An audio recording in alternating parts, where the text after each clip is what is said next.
Hujambo na karibu tena mtazamaji wa The World News katika kipindi hiki cha ulimwengu wa siasa. Mimi ni Adam Hussein. Rais wa Marekani Donald Trump alikuwa na wasiwasi kuhusu eneo la Arctic la Canada. Hii ni kwa mujibu wa shirika la habari la NBC. Tofauti na Greenland, rais wa Marekani anaripotiwa kutotafuta udhibiti kamili wa eneo hilo. Rais Trump amezidi kuelezea wasiwasi wake kuhusu kushindwa kwa Canada kulinda maeneo yake ya kaskazini kutokana na maadui wanaoweza kuwa maadui, akitumia kisingizio kile cha usalama wa taifa alichotumia kuhalalisha shinikizo la kutaka kuiweka Greenland chini ya udhibiti wa Amerika, kulingana na maafisa kadhaa waliotajwa na NBC News.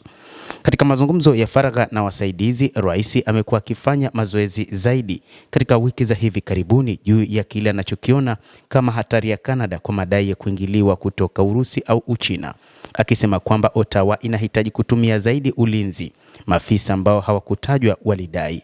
Wasiwasi wa rais wa Marekani, anasema kwamba ni Urusi pamoja na Uchina.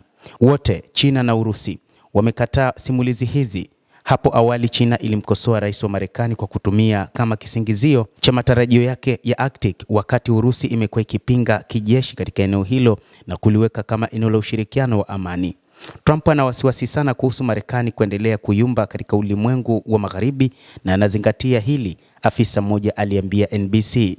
Afisa mwingine mkuu wa utawala alisema lengo ni kuimarisha ulimwengu chini ya uongozi wa Marekani na kupata mpaka wa kaskazini wa Canada kuwa sehemu muhimu ya maono hayo. Walakini maafisa walikuwa wazi kuwa tofauti na harakati za wazi za Greenland, hakuna mjadala wa kununua Canada au kuweka wanajeshi wa Amerika ardhini kwenye mpaka wake wa kaskazini.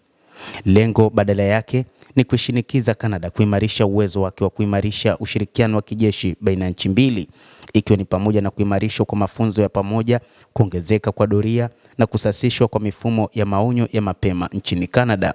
Hakika wanahitaji kuongeza mchezo wao linapokuja suala la uwezo wa Arctic, afisa mmoja alisema. Hali iliyopo haitoshi. Maonyo hayo kutoka kwa maafisa wa Marekani yamezidisha hofu iliyopo nchini Canada kwamba nchi hiyo inaweza kuwa shabaha inayofuata ya Washington kufuatia kutekwa nyara kwa rais wa Venezuela Nicolas Maduro na mazungumzo ya rais Trump ya kutaka kuiteka Greenland. Shirika la habari la Bloomberg limeripoti wiki iliyopita. Katika ziara ya hivi majuzi huko Beijing, waziri mkuu wa Canada Mark Carney alisema kuwa kushughulika na China kumekuwa kunatabirika zaidi kuliko uhusiano mgumu na Washington.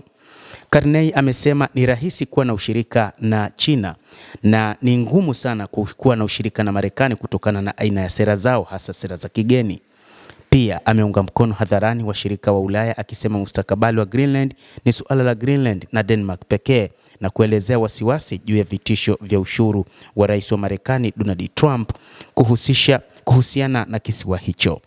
Mtazamaji, endelea kutufuatilia, lakini usisahau kulike, usisahau kucomment, kadhalika kusubscribe channel yetu hii ili upate habari hizi kwa mapana kupitia The World News. Mimi ni Adam Hussein, endelea kuwa nasi wakati wote, endelea kutufuatilia, utajua mengi yanayojiri katika ulimwengu.